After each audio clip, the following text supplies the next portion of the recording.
This podcast is sponsored by nobody.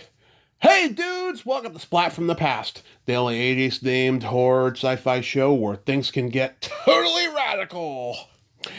Now today I am so friggin' excited. I'm going to be talking to someone I've been wanting to talk to for a very long time.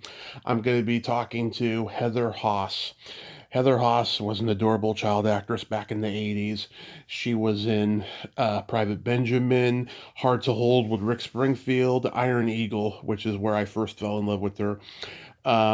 She was in The Burbs, Gremlins 2, um, Riding the Edge. She's done a lot of great work, and now she's a location manager for movies. And she rides horses, and we're going to talk about a lot of that stuff today, and I'm so looking forward to it. I tried to get in touch with her 5 years ago for the 35th anniversary of Iron Eagle. This year it's 40, and she just wasn't ready at that time to do an interview, but now she is, and I'm just so friggin' ecstatic. And her and I have mutual friends of child actors from the 80s, and I'm just looking forward to this conversation. Her mother, of course, was in show business as a casting director, and she started out like as an actress. So it's going to be a great conversation today. I'm just head over heels looking forward to it. I'm walking on air, is what I'm doing. I know it sounds like the theme song to The Greatest American Hero, but it's true. It is true. So, yeah, here is my interview with Heather Haase.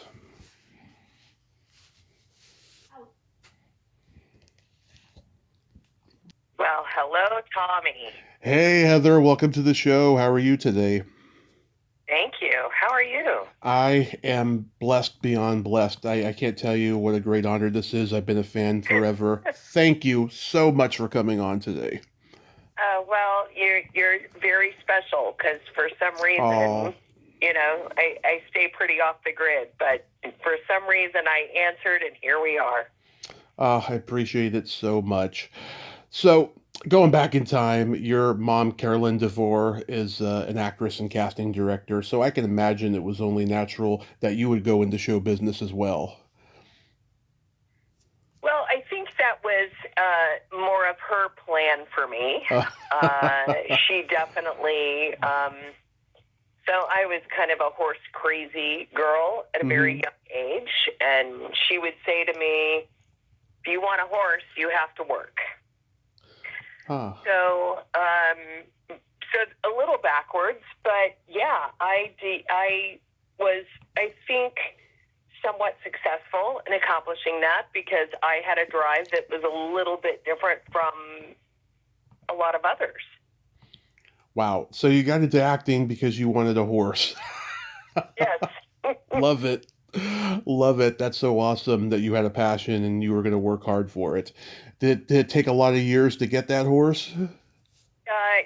She was very conservative about my horse time, hmm and obviously not wanting me to get hurt, and so I started riding really at the age of 3. I still ride, Wow. at least when I'm home a few times a week. So 50 over a little over 50 years. Um, so yeah, I still think that I work to pay for my passion and my love. Wow. Not much has changed in a lot of years. Yeah.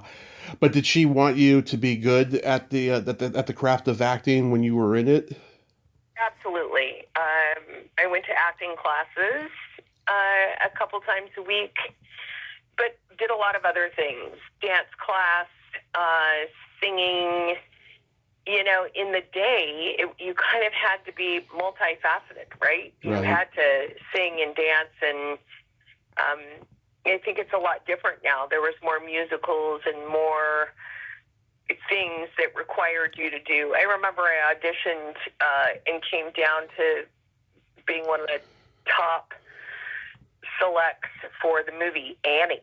Oh, And that was, I can't even remember. Was that 1980? Something like that. 82. That was a long Yeah, time ago. 82. Yeah, there you go. Thank you. That's why I have you. Yeah. I can't remember the years, but I even was sent a Annie necklace saying thank you for being one of our top, I don't know how many, for the movie Annie. So I sang, I danced, obviously I could ride a horse, never got a job riding a horse. Mm-hmm. So I kind of did everything. I skated, like, she kept me pretty busy. Yeah, wasn't Angela in Annie? I'm sorry? Angela Lee, wasn't she in Annie? I'm trying to remember. Angela Lee was in Annie. Angela and I think I've known Angela since I was 5. We still stay in pretty close contact. We did a ton of Barbie commercials together. Like, I was the little blonde, she was the redhead. Yeah.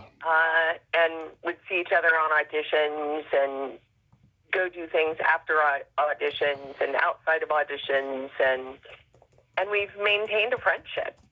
Yeah, I love her. When I had her on the podcast in 2020 with Stacey Tolkien, they were doing... Oh, Stacey, another one. Yeah, they were doing promotions because they're doing signings for Charlie Brown in the 80s with Brad Keston and Jeremy Miller. Right. And I just loved her. And then her and I have a mutual friend, Kristen Hilaire, who approached me around Christmas time and said, you should have Angela back on to do a solo one. I'd love to hear you two do a solo one. And I was like, okay. So I reached out to Angela and she said, let's do it. And she was my first guest of 26. So. Oh, fantastic. Angela's amazing. Stacey is amazing. We keep in pretty close contact. I'm really blessed after, I don't know how many years, a lot of years, that I still have maintained so many of these friendships.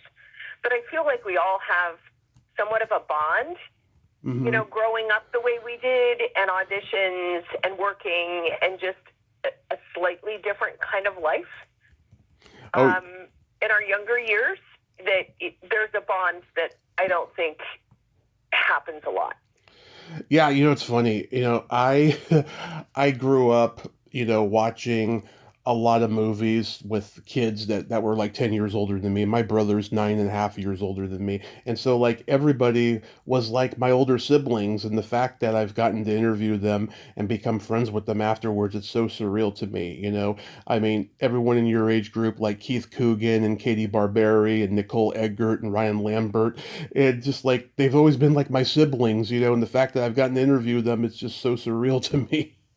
It is. And you know what? It's so, years can go by, and when we see each other, it's like zero time has passed.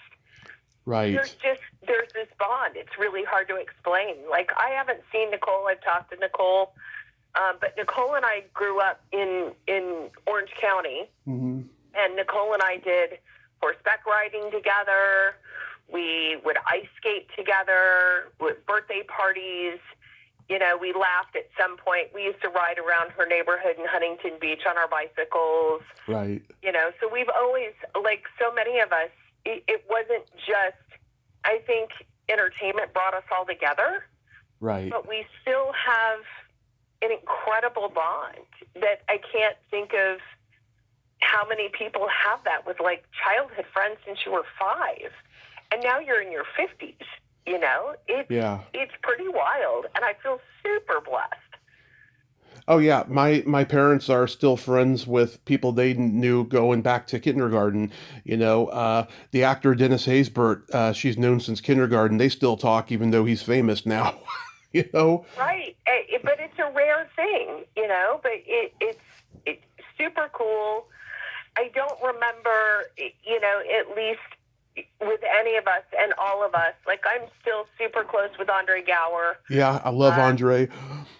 Yeah, Andre and I see each other, every couple of months. We talk quite a bit. He does a lot of producing, so him and I, we're pretty tight. And we can not talk for a few months, and it's like no time has passed. Yeah, I mean, you could do that with somebody that you know pretty well, Right. You could pick up, everything you left off yesterday, Right. And always I have to, be very positive about the entertainment industry, but I can't think of a bad memory. we all had fun. It was so much fun. It was a camaraderie. There was no jealousy. Like, Nicole and I used to audition against each other all the time, right? Right. Same age, same hair color. I mean, I was always so much taller. But there was never, it was like, okay, you didn't get that one, I got that one. You got that one, I didn't get this one. Just a bond. And no jealousy, no angst. It was always a good time. Absolutely. So when you started acting professionally, did you start off with the commercials? Started my first commercial, I think I was like 6.5.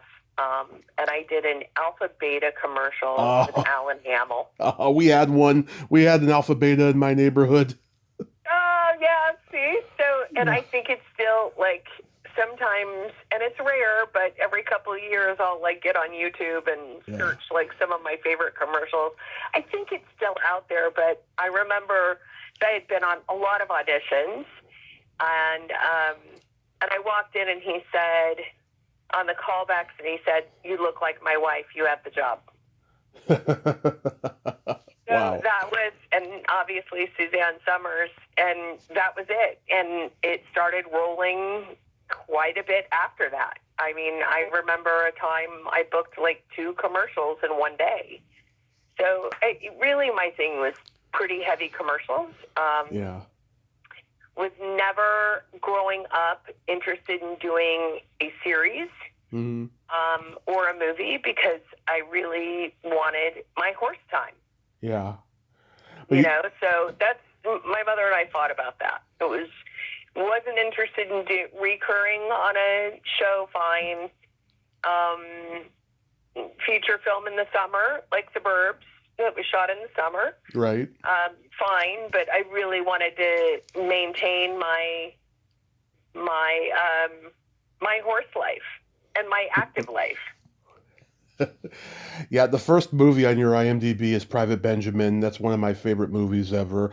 I've had a few people on from it. I know you were super young, but is there anything that stands out about that one? Absolutely. And as you get to know me, Tommy, this will make sense to you, but on the audition, I even remember the location for the audition, or Wow. I'm sorry, the callback. And they said to me, and we didn't quite know what Private Benjamin was going to be. Mm-hmm. It was like, oh, there's a movie to play Goldie Hawn as a child. Yeah. And they said, what do you want when you grow up? And I said, I want horses, a Ferrari, and to be an attorney.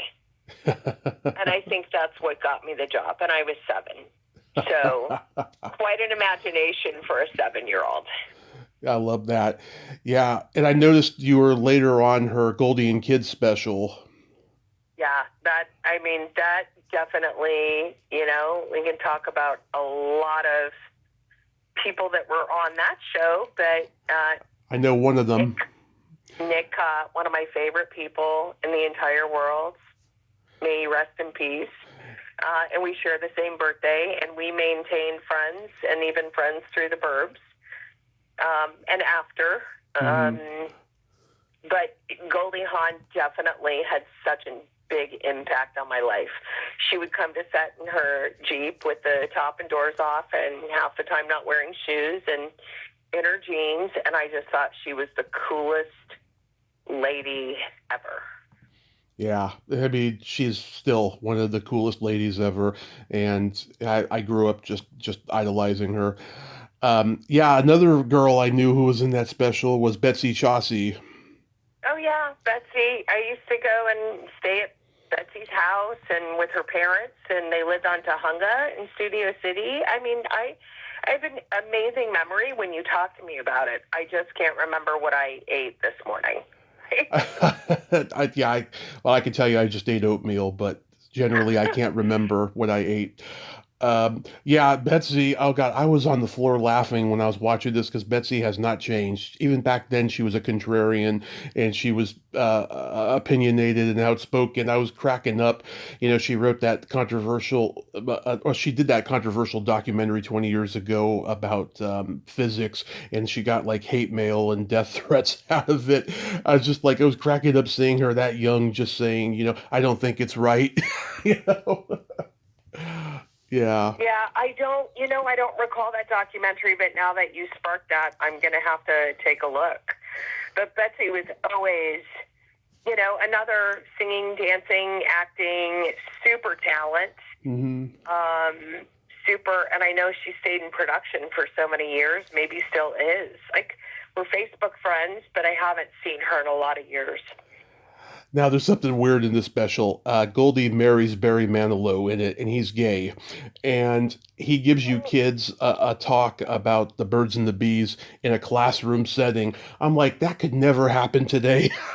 Right? Could never happen today. That was shot at Venice High School, Hmm. which is funny because in my, career for the last 25 years, I was locations for a TV show called Glee. Yeah. And we shot at Venice High School, and it was like, I felt like my life was coming full circle with this music, singing, dancing thing that I had been there when I was 9 years old. It was wild. Yeah. And Pamela Adlon was in there too. Oh, that's right. She was Pamela That's Siegel. right. She was Pamela Siegel back then. I don't think she was on The Facts of Life yet, but it's like almost around the same time. Yeah. And you were on the Barbara Mandrell and Mandrell Sisters show. Yeah, I played Erlene Mandrell, which is one of Barbara's sisters, who is not a great singer, but an incredible drummer. And one of my brothers is a drummer, so I learned a little drums and worked with a ton of people. Another incredible, amazing lady, Dolly Parton, another idol. She's just incredible. Willie Nelson we had on the show. We had so many people. It was just... God. I look back at it and talking to you about it, I think, wow, what a life I've had. Showbiz royalty, Right. And I don't think about it because it's just, it was just a normal thing. Like, These are my normal friends. These are my friends that I grew up with. Like anybody in Kansas that went to school, with anybody for 10 years. These are just my friends. Exactly. And I'm super lucky to still have. Exactly. You were in the Notorious Disaster, Hard to Hold with Rick Springfield. Anything stand out about that? He was my biggest crush prior to that. I was going to ask you. I remember when I met him, I nearly passed out. I was going to ask you about that because every girl had a crush on him. Oh, I think, the typical, like, Tiger Beat magazine posters of Rick Springfield all over my room. And when I met him, it was, I literally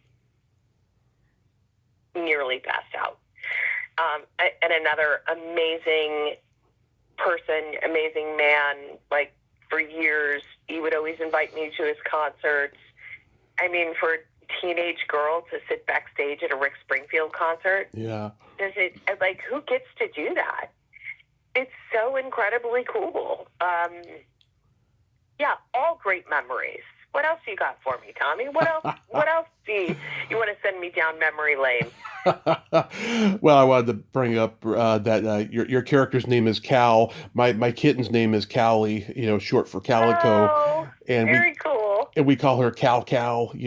So yeah, it reminded me of that. It was sad that they cut 99% of my screen time on that because it was really pretty good. But at the time, you had to cut movies down to an hour and 15 minutes or an hour and 20. Yeah. Now they can be 3 hours long, but there was regulations in those days. But we had a great time. Yeah, Rick was amazing. I talked to an actress who played a fan in the movie, and she said she hated his music but thought he was so cute. Oh, that's funny. I love the music too. I still I'll get in my car and tell my Siri to play, '80s music, and a lot of it's Rick Springfield. He came to play at our county fair in 2008, I want to say, and I was going to go see him, but for whatever reason, I didn't get to. But I would have loved it because I do love all the hits, "Don't Talk to Strangers" and "Jesse's Girl" and all that. Yeah, Yeah, even the music from Hard to Hold ended up being pretty great. yeah. Like that was, I actually worked with him. I did a show called American Horror Story, Oh yeah, of course, behind the scenes, and I worked with him. And as soon as I started walking towards him, he goes, "Heather, you grew up." Like, there was not, like, "Who are you?" He knew immediately. And I think it had been 30 years, 35. yeah. I love hearing those stories when the big stars remember the little people that they worked with years ago. I've heard so Yeah. many great examples of that. I love hearing that because it's rare. I mean, some celebrities they don't know them from Adam, and it's always disappointing. But when I hear that they remember them, I just love it. I just love it. No, absolutely. And he's one of the greats and one of the tops. So I love Iron Eagle. People ask me, what's better, Iron Eagle or Top Gun? I always say Iron Eagle. I love the soundtrack to Top Gun. I love the flight sequences. I hate the love story, but I love Iron Eagle from start to finish. Was that fun to do? That was, again, Lou Gossett. You're hitting on all my favorite people, who I got to work with again not that long ago. I think 2017 or 18, I did a show called Extant. And he knew immediately. Loved him. The camaraderie with all the kids. We were like a little pack of besties, and we had a lot of, like, we shot in Mojave for a few days, so all of us kids were all together all the time. Yeah, were you really friends with Shawnee Smith? I was. I mean, I haven't really maintained the friendship. I don't know. Some people grow different directions. She was also a little bit older than me. Mm-hmm. But yeah, I mean, we were all super close. Robbie Wrist, I still keep in contact with. Love him. Love him. Funny guy. He's amazing. So, there's so many of us that are still, and I'm sure other people are in contact with other people. Robbie and my brother Raleigh, have played together for years in bands. So, and my brother Raleigh was my set sitter. So it was, it's bizarre how the world collides. Oh yeah, I've talked to Robbie. I've talked to Tom Fridley, who of course is John Travolta's nephew. He's in the movie. Yeah, I love Jerry Levine. I would love to interview him, but I can't find the connection. He's always playing these wonderfully eccentric, smartest guy in the room kind of characters. But even when it's revealed he's not the smartest guy in the room, he's so humble about it. I love seeing him.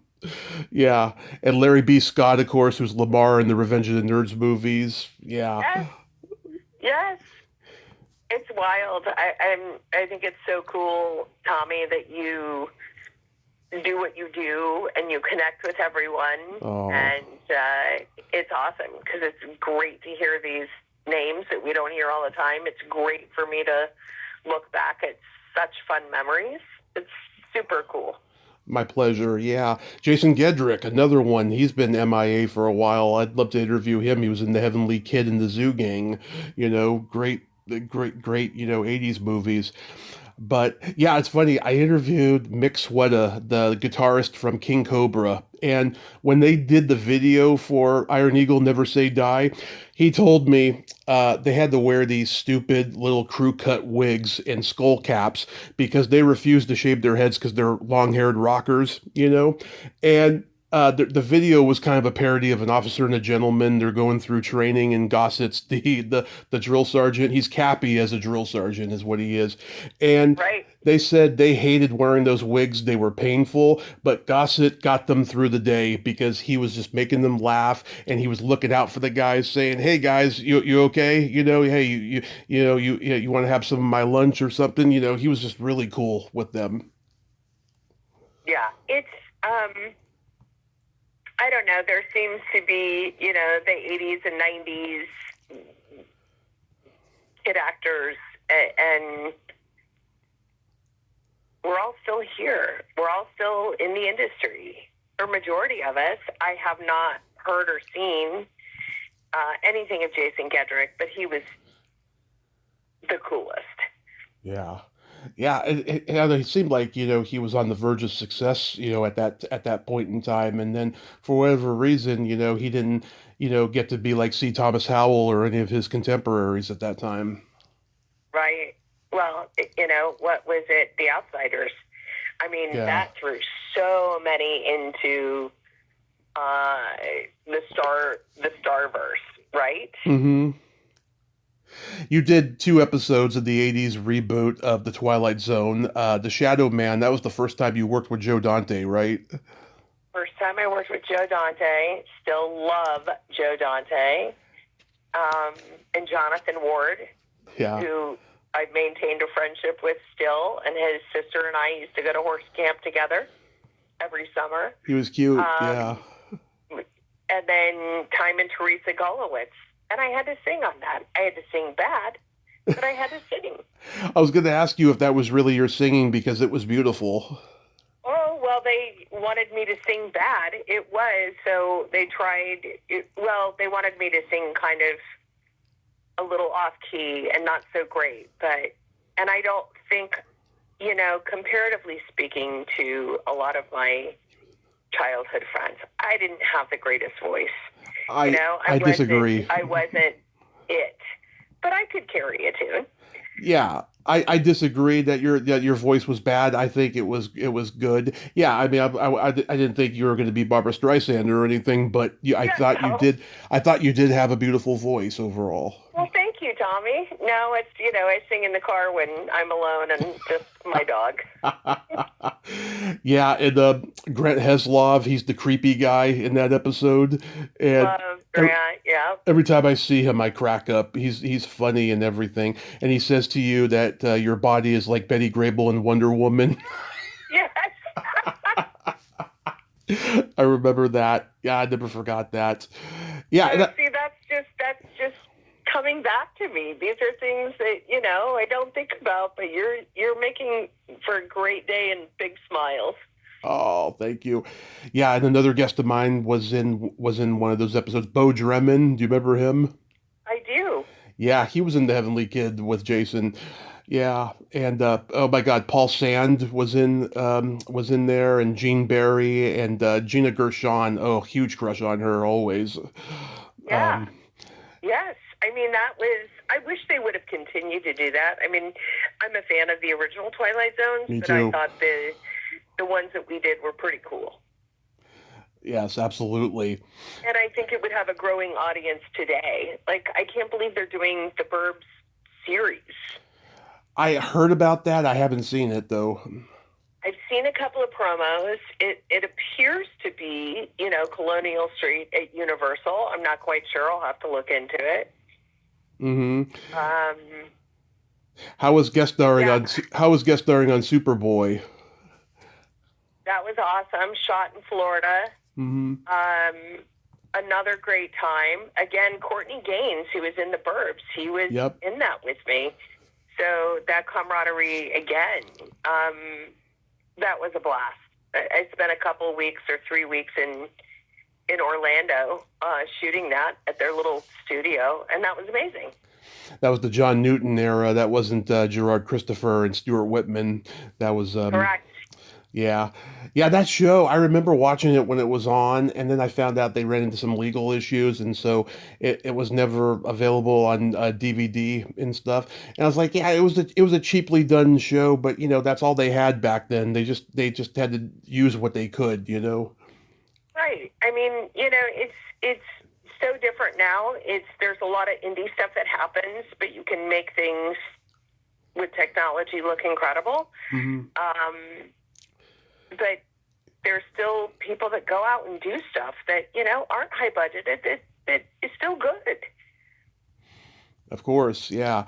And now the Burbs. I heard Joe Dante say in an interview that when you guys were filming the Burbs, the strike was going on, and it was pretty insane. Like, what do you remember about that? I I remember that the lot was virtually empty, except for us. I think we shot a total. Joe Dante does a lot of takes. So there's not like one take, we're moving on, 2 takes, we're moving on. It's like 10 takes. Yeah. Right? So what I shot, and they kept me up there, even though I didn't film every day, but I was up there for 7 weeks. So we definitely had, as younger people, we definitely had a little bit of terrorizing the lot and had the run of the lot because it was very slow. There wasn't a lot of people around. And I think that I was probably one of the very few that was working during that time because the scripts were already written. Right. We did go back, and I don't know if you noticed, Tommy, probably your keen eye, but we did go back towards the end of that year and reshot the ending. Oh, but I did not know that, actually. Okay, so that's if you look really close, like a lot of people's hair is different. Carrie Fisher's hair was different. Yeah. And I think they even wrote in a line for Tom Hanks to say, I like your hair. What'd you do to your hair? So we went back and reshot the entire ending. Because, of course, during the strike, they couldn't rewrite or do anything. But we went back a few months later and reshot it. Wow. It's funny when Tom Hanks did Splash, they reshot the bar scene. Or actually, the bar scene was added about a month before the movie came out. And if you look, John Candy's hair is a lot shorter than it was when they were actually filming the movie. Right. No, and I even think Feldman's hair was like kind of a different color. Like it was just, they tried their best, but, a few months passes and people change. Yeah. Right? Yeah. So, you'll go back and watch it and go, oh, now I notice. Were you friends with Corey back then? Always friends with both Corys. Loved Corey Haim. Just still breaks my heart. Always close with Corey. Corey and I haven't talked really in probably the last 15 years, but I have no doubt if I saw him tomorrow, it wouldn't be hugs and how are you? And, we were tight for a lot of years.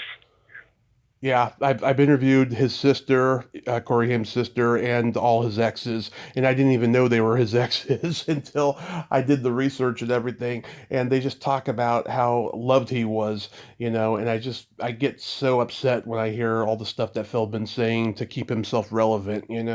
It's disgusting. Yeah, I can't. I almost unfriended. I can't.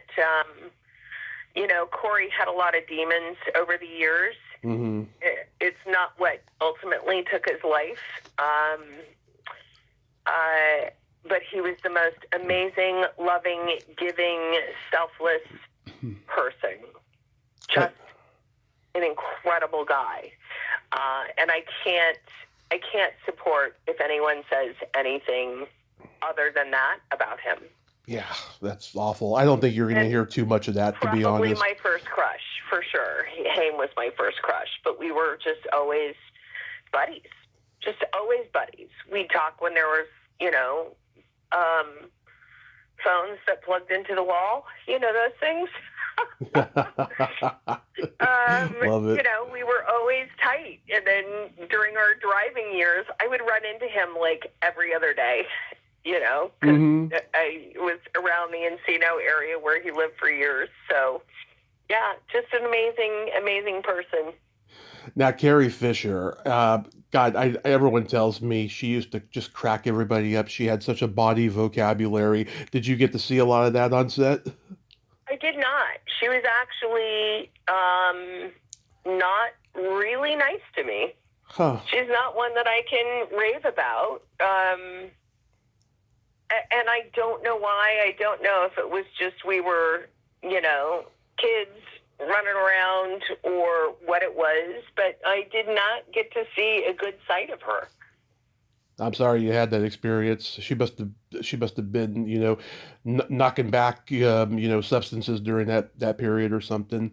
Maybe. I mean, I just remember her, like, we'd be in the middle of something and she'd walk off to go smoke. And it was like, okay, we're all here, but, we'll wait. So, yeah, I mean, that's one out of, I don't know how many thousands I've worked with that I just didn't feel a love for. How about Bruce Dern? Love him. Yeah. Amazing. He would fall asleep, in the middle of other shots being done, like on the grass. Just, I can imagine that too. Yeah, he's in his robe. Like, I mean, everybody. And then Rick Dukeman. Yeah, love him. He started like a rollerblade company in that day before there was like rollerblades. I think it was rollerblades. Yeah. And he'd bring them all to set, and everybody'd be rollerblading around Colonial Street. Like, we had a blast. Yeah. Oh yeah, I remember he was in the Blake Edwards movie A Fine Mess. He's Howie Mandel's boss at this roller skate burger car hop kind of a place. So yeah, just the visualization of him having his own roller skate thing that just cracks me up. He was a very funny stand up, that guy. Yeah, everybody was. This is, and I was like 14 or 15 when we were shooting this. Yeah. So, there was not social media. There was not what we have. So I don't know who a lot of these people are. Obviously, Tom Hanks, but Rick Dukeman. He died, actually. Byrne, like, everybody was just, it was like the Burbs. I don't even know why they get a script, because it was just hysterical if you just would have put everybody on the street. Yeah, sadly, Rick Dukeman died about 10 years ago. Yeah, I recall. Very sad. He was such a good man. Very funny guy. And he lost a lot of weight by the time he was in Gremlins 2, which you were also in. Correct. So, Joe Dante likes to keep his people around. Yeah. Which is an amazing compliment. I've worked with him a few times, I think, now, and he's still around. I actually, I met someone not that long ago that was working on a bit of a documentary with him, and I said, I would love to see him. And I need to follow up with that because, he auditioned me for a few things that I didn't get. Mandy Peterson. Oh, what did he do? Amanda Peterson. Yeah, she did Explorers with him. Right. So I auditioned for that, and I remember him saying, I don't think you're right for this one, but one of these days we'll get to work together. And lo and behold, we did. Yeah, I always wondered about that, why you weren't in Explorers, because you were age appropriate. Right. And Mandy and I were, such the same type, right? Yeah. We could have been sisters. So, I don't know, but I remember Joe telling me on callbacks, like, I don't think this is the right one for you. Okay, great. Were you close friends? Were you close? It was never a rejection. It was like, okay, there's going to be another one. Were you close friends with Amanda Peterson? I was pretty close in our teenage years. So yeah, we used to, LA and our teenage years. It's kind of crazy. Yeah, she's an example of somebody who, on the surface, has this look about her, and then when you find out the darkness behind all of that, it's heartbreaking. Really heartbreaking. It's really hard. I think all the time, Tommy. I'm really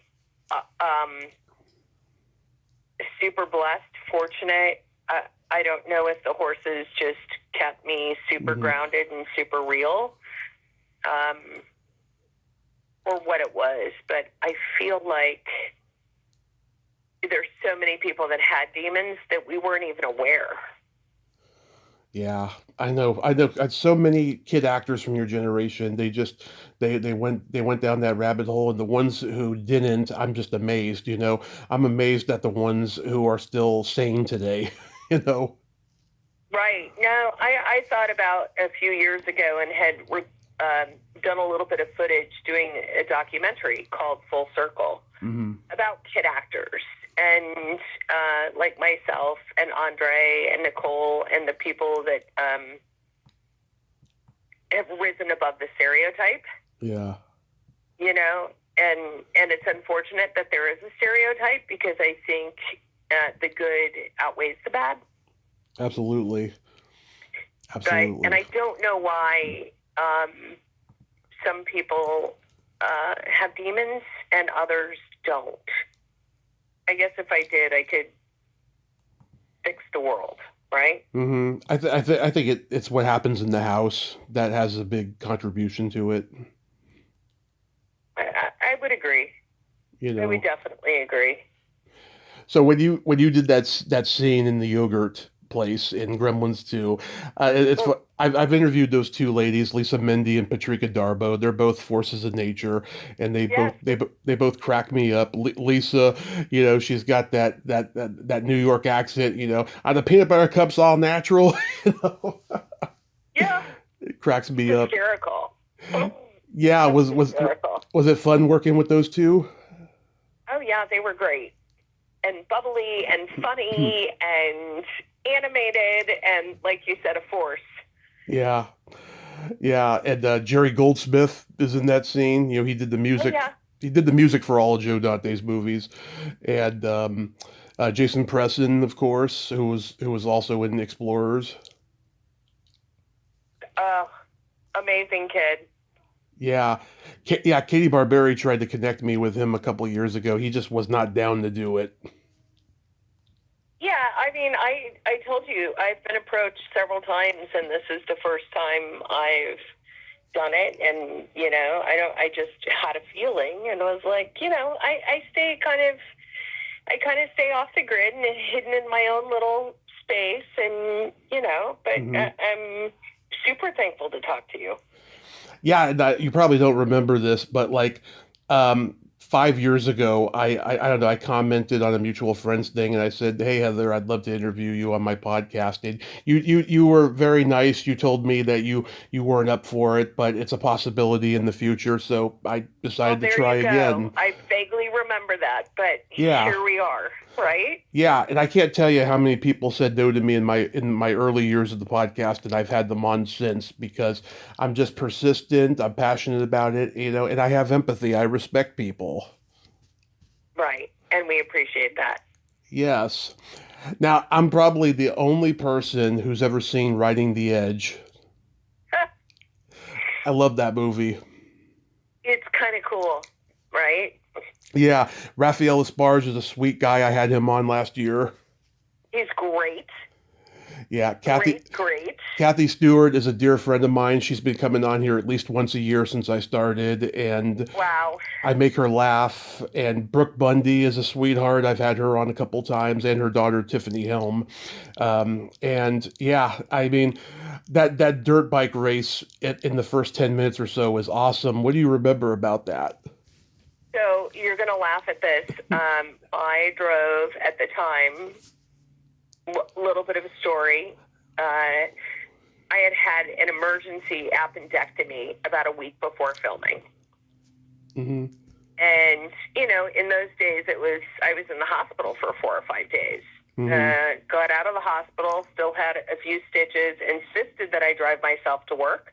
Drove myself in my Bronco 2 to set, and on the way, there was a traffic jam on the 405, and I didn't want to be late, never been late a day in my life, and so I got off the freeway, I missed the exit, got back on, was speeding, pulled off the exit, rolled my Bronco 2 all the way around, landed correct side up, drove to set.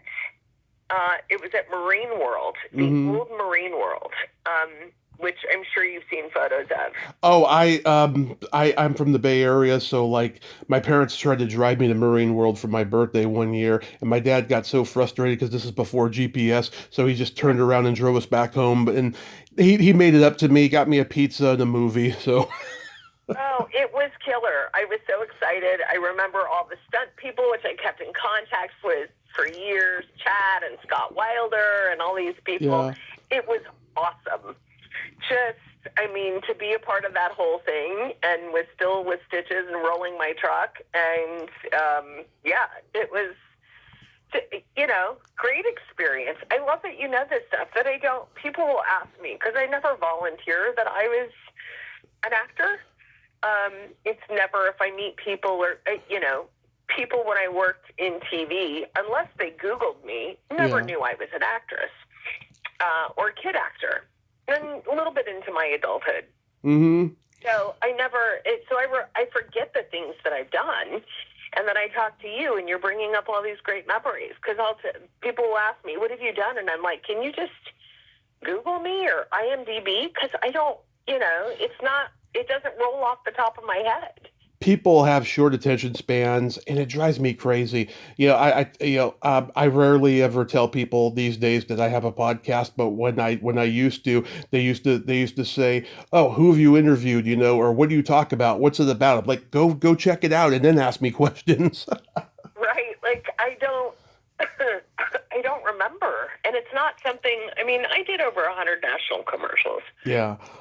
Do I remember all of them? No. Absolutely not. But the memorable ones, for sure. But yeah, I don't, sometimes there's not even stuff on my IMDb that's correct or it's still missing.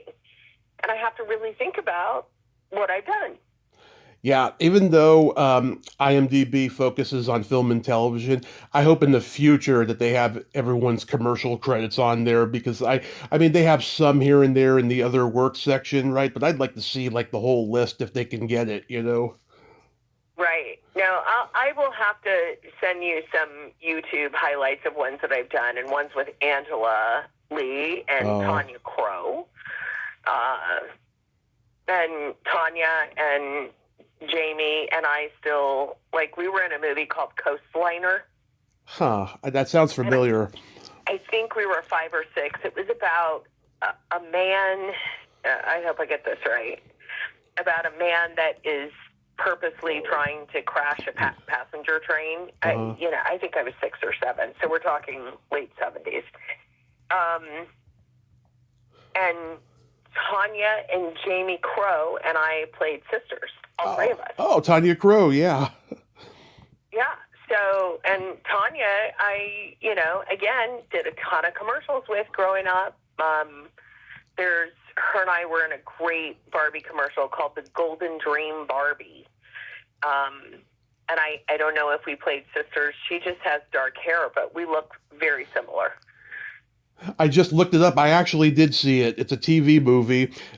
Disaster on the Coastliner, Lloyd Bridges, There we go. Raymond Burr, Robert Fuller, E.G. Marshall, William Shatner. Great cast. Right? I just did a Super Bowl commercial with William Shatner. A couple people I knew, Peter Jason, rest in peace, and Jackie Colton. Yeah, wow. Yeah, that's so cool. Yeah, they don't mention it on your IMDb, sadly. Right? So I think there's stuff out there that I'd really have to think about it's not on IMDb. How was the Growing Pains experience? Loved that show. Loved the people. It was awesome. Yeah. I had grown up pretty close to all the Gold sisters. Yeah. So being on there with Tracy was great. Yeah, I remember this episode. Yeah, you answered the door in a pink robe, and Yes. she thinks that you're the other girl, so she throws a fruit basket full of muffins at you. Yes. Oh, those were the days of fun writing in sitcoms, right? Yeah, and Leonardo DiCaprio was on at that time. Right, and he was a kid. Yeah, he was like 16, 17 years old at that time. Yeah. That's so cool. So, what made you want to leave acting for Locations? Locations was kind of accidental, but my heart was never into acting. Mm-hmm. My heart was always in the horses, and I think I just got to a point. I had lost my best friend, who was also my agent, commercial agent. Mm-hmm. Times were changing. It just didn't. I fell out of love with Los Angeles. I just think I wanted a little bit of a different life. Mm-hmm. So I don't. And it was completely by accident that I ended up in Locations. But I've made a hell of a career out of it. I'm also transitioning and have been working as an event producer and doing brand activations and live events and for a lot of different sporting brands. And that I love too. That allows me to be at home more and ride more and have more horse time. So I'm kind of the combination. Like, I left TV a few years ago to go back to doing commercials as a location manager and back with the same group that I've worked with for 14 and 15 years, which I'm very thankful for. But I just, my heart was never an actress. It was my job. And I think I just moved careers, like so many people do. Yeah, I mean, I've talked to so many people who went from acting to editing to locations to being an agent, something in the business, It's like the business never leaves you, but like, if you can't get work in this one area, you can go to another one. Right. Yeah, I was still pretty actively working, doing commercials. But I just wasn't like, audition 5 days a week and, it wasn't me. So it was an accidental transition, but a lovely one. And I really enjoy my job, and I enjoy the people I work with. It's still having this production family. I'm just a little bit different. I don't have to worry about my weight or wrinkles or, I can eat a cheeseburger. I can eat a pizza. I don't have to worry about staying looking or being a certain way. Love that. Yeah.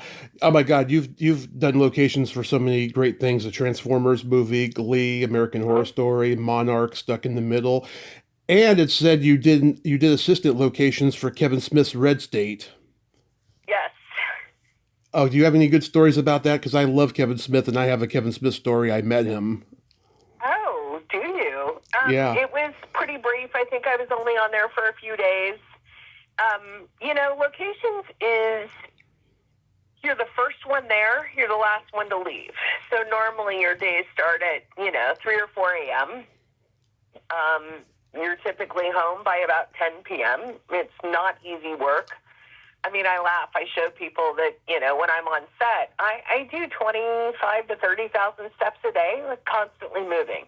Yeah. You're constantly making sure production is okay, transportation, all the departments, that they're good and they have what they need, and you're putting out fires. And so it's a lot. So it's hard to focus on, when I'm only on a job for a few days. It's a little different than, being like long-term, like 5 years of 911, right? Right. Yeah. Kevin, I met him 10 years ago. I was coming off of my car accident. My mom and I were still in a tight situation. We were homeless for a few years, and she had gotten a really good job, and she bought me a VIP package to go see his screening of the movie Yoga Hosers that he made. And it was at the I love it. It was at the San Jose Improv. So we had a shitload of delays that night. Oh my God, we were there all the way until like 1 a.m. because there was a lot of technical delays and stuff. I'm surprised I've never heard Kevin talk about this on any of his podcasts, because I would never forget this as long as I live, and I won't, of course. So after the show is over, I'm meeting him, and the guy who's the bouncer, who I knew, he was telling everybody, don't ask Kevin any questions, otherwise we'll be here till 5 a.m. because he's a talker, And I go to meet him, and he's hugging me, and I'm telling him how much I love him, and that his comedy has influenced my comedy as a stand-up and everything, and that I'd like to work with him someday. And he says, hey, when I get the Mallrats series, going, come out to LA and audition and for me and stuff. And I'm sure he says that to everybody, but it made me feel good in the moment, and that's what I needed at that point in time. And so he gives me another hug. I walk away, and then he's like, hey, Tommy, never give up comedy. The world needs to laugh. And I was like, I won't, Kevin. And I almost fell off. I almost fell off the stairway. I'm walking with my cane. I almost fell off the stairway because I was walking on air in that moment because he talked to me like Silent Bob. You know, it was That's awesome. it was great. Yeah, it's one of my favorite celebrity encounters ever. You know, and it's just it's so profound in my life. I just love everything that he did. Were you a fan of his movies? A little bit. To tell you the truth, Tommy, I am not a TV watcher. Mm-hmm. I'm not a moviegoer. I think I've been in the movie theater 3 times in 7 or 8 years. Wow. I just have my little bubble that I stay in, and I rarely do anything. I'm kind of boring, right? I'm just, I have my little, like I said, my little traveling bubble, and hard for me to watch TV. Really hard for me to watch movies because I'm always looking for continuity. I'm looking for anything behind the scenes. Mm-hmm. The movies nowadays, they stink. I totally get it. I haven't been to a theater to see a movie since the Elvis movie came out 4 years ago. That's the last time I was in the movie theater. And I've made attempts to go, like when that Bob Dylan documentary came out. I was hoping our local theaters here would have it, and they didn't. I haven't seen it yet, but I'm going to watch it on one of the streaming platforms. Yeah, I don't even stream. I watch sports. Mm-hmm. I have the Golf Network constantly running in the background, or the Golf Channel. There's things always in the background. I'm a big reader. Mm-hmm. I love to read. I love to craft and build things and do things. And besides the horses, I never sit down. I do love documentaries. My sister-in-law is a documentary producer. Mm-hmm. And I love documentaries, but to go to a theater, probably not going to happen. I did go to see Barbie, and I loved it. I saw Barbie on Netflix. I disliked it. Well, a lot of people disliked it. I happen to love it. I did get COVID, I think, in the movie theater, but, there you go. Yeah. So how long ago did you leave LA and move to South Carolina? I built my place 9 years ago. Well, it will be 9 years ago since I bought my property. Mm-hmm. 8 years ago since I built my place, and then right around COVID, I went full time. Because you've really adapted the Southern accent, I hear. Oh boy, yeah, I'm sure it kind of lingers with me. And I've heard that I've always had a little bit of a twang. My maternal grandparents were both from Texas and Oklahoma, so kind of stayed with me. But yeah, I love the simple. I mean, I'm there, and I have an office in my barn, so I work remote a lot. Mm-hmm. Almost every day, I'm working remote from my barn. But I love the fact that I typically don't drive anywhere. I don't go many places.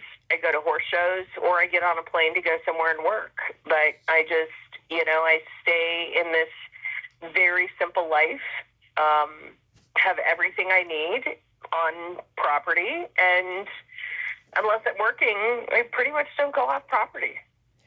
That's so wonderful. Do you remember Sydney Penny?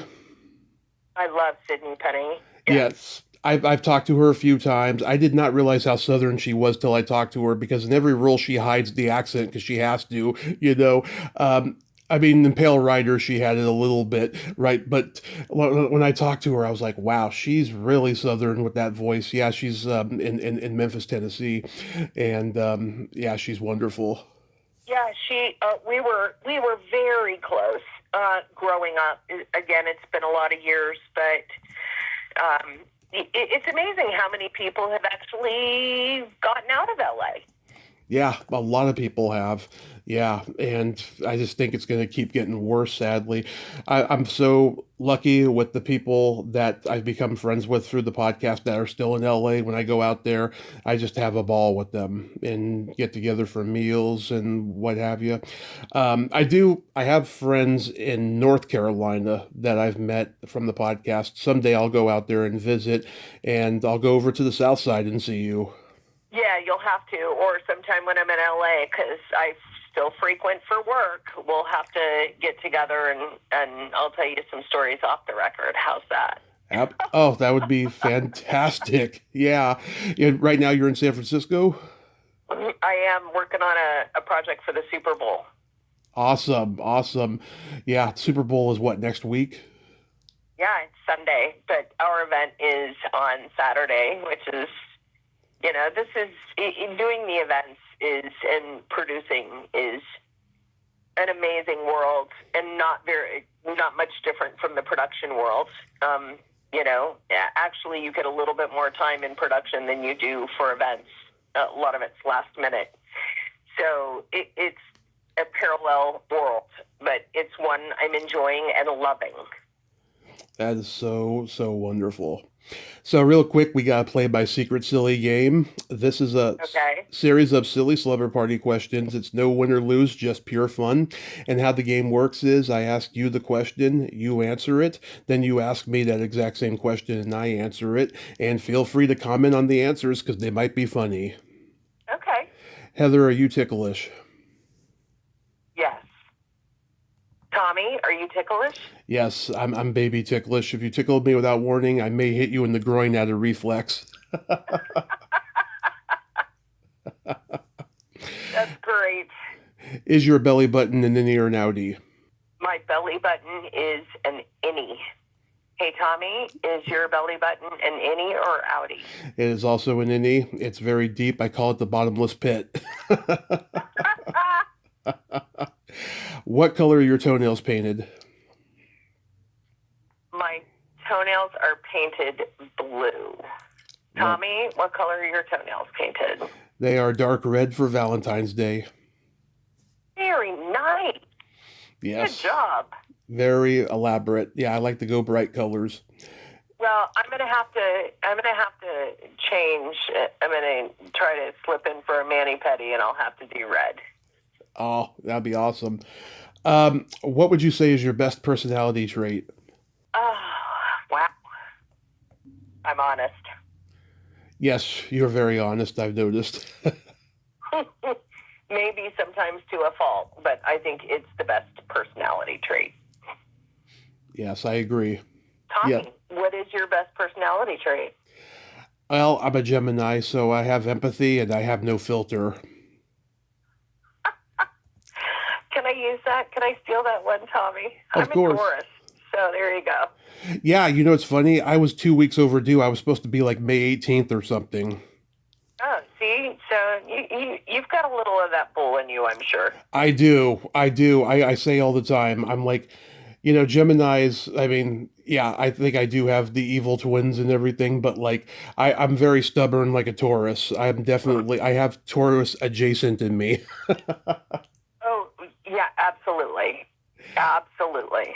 What is your guilty pleasure? Tacos. Love it. Tommy, what is your guilty pleasure? Eating pizza and watching a raunchy sex comedy movie. Yep. Sex Lies and Videotape. Well, it's funny. I don't really. It is funny. I don't consider it though a comedy. It's more like a steamy, erotic thriller. And actually, James Spader's character in that movie is a lot like me. I'm a voyeur like he is. So yes, I do love that movie. But I'm thinking of like Animal House and Porky's and stuff like there that. You go. Yeah.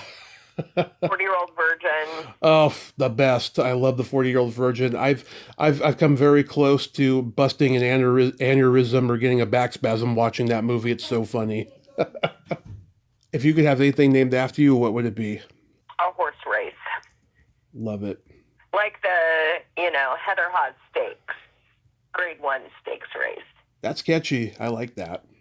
If you could have anything named after you, Tommy, what would you have? Get ready for this. A vibrator. Wow. I Yes. mean, that's definitely it's something different, right? Yeah. And I would call it the Tommy Chatsy. That's good. You are funny. Thank you. Thank you. And then my favorite question is there a stinky smell that just makes you gag? Uh, don't laugh. Okay. Chicken. Someone told me that once, and I think it was raw chicken, but in general, does chicken just make you gag? Chicken, yeah. Chicken as a food, chicken as an animal, chicken feces, anything chicken. Just, I can't. Like, I don't even let my dogs eat any chicken food, nothing. I can't handle it. So, Yeah. there you go. It's my weird quirk. Tommy, Mm-hmm. what is I don't remember the exact question because I got The on the chicken tangent. stinky, But what is a smell that would make you gag? what stinky smell makes me gag? It's either farts or feet. Both are nasty. I Yeah, would still take those over chicken. the classics. Yes. I'll tell you a couple jokes since you think I'm funny. What do you call a boy that doesn't masturbate? What? A liar. Very true. Yes. You know the difference between a golf ball and a G spot? Um, what? Because I love my golf jokes. A man rather spend 20 minutes looking for a golf ball. I have to write that one down. That's perfect. Yeah, one of my favorites. And every woman agrees with me. Some even say, Yeah, that's not I funny. agree. Yeah, Yeah, 1,000%. some of them even say, that's not funny, it's the truth. Yeah, well, but I laughed, and I laughed out loud, which is also rare. So, Oh, I feel so good. Heather, this has been just a tremendous honor. And, just your kindness has just made me feel so good today. And I'm so glad that you grew up to be so well adjusted, unlike so many of your contemporaries.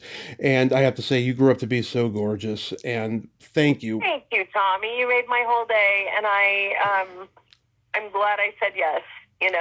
There's times that it's good to reminisce and look back at how amazing things have been. And I'm very blessed and I'm very honored. And I thank you for being kind and so cool. And I look forward to meeting you in person.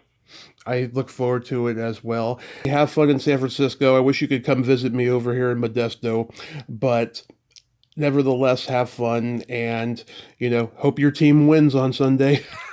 Thank you. No, my teams aren't in it, but, it's going to be a great party. So Awesome. Okay. have a great, great, great day. Thank you, Tommy. Have a great, great, great day. Bye-bye. We'll talk soon. Bye-bye. Well, there you have it. Heather Haase, ain't you a sweetheart? Oh my God. That interview went much better than I expected it to do. It's funny. There's been some people lately that have never done podcast interviews that I've talked to, and they just phone it in, or they just completely hijack me, and I don't get to ask them questions or what have you. But she was just so awesome. She was a give and take kind of a gal, and it was a two-sided conversation of authenticity, which is what I strive for when I do this show. And she was an idol that didn't disappoint. I'll just put it that way. I friggin' love her, and I can't wait to meet her in person. And I hope God lends that fate, in the near future. I mean, the world's crazy, but you know what? I'm gonna be 43 in June. I gotta have fun, and I gotta make connections and network and have my best life because I am living my best life. Well, until next time, this is Tommy Throwback Kovac saying there's no shame in living in the past because the present sucks. Later, dudes. Never say die.